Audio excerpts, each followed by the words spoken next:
आपने तरह तरह के शादी विवाह सुने होंगे, लेकिन क्या आपने किसी इंसान के साथ भगवान के विवाह के बारे में सुना है?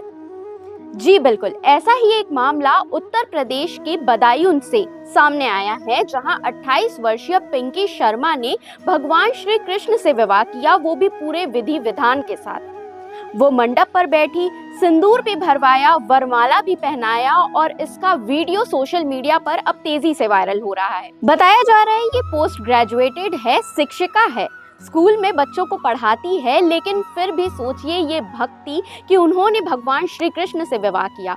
वो कहती है कि पहले उन्हें कंफ्यूजन था विवाह को लेकर, लेकिन जब वो वृंदावन गई बांके बिहारी के मंदिर, तब उन्हें प्रसाद के तौर पर माला, फूल और उसके साथ एक सोने की अंगूठी मिली, जिसके बाद उनका कंफ्यूजन दूर हो गया और उन्होंने सोचा कि भगवान उन्हें खुद इशारा कर रहे हैं उनसे विवाह करने की।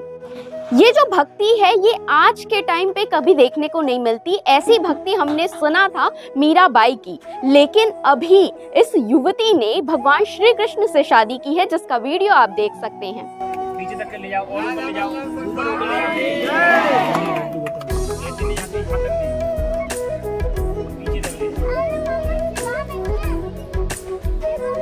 इस अनोखी शादी को लेकर आप क्या कहेंगे, कमेंट में जरूर बताइएगा और ऐसे ही इंटरेस्टिंग वीडियोस के लिए हमारे चैनल सीजी भास्कर को फॉलो एंड सब्सक्राइब जरूर करें।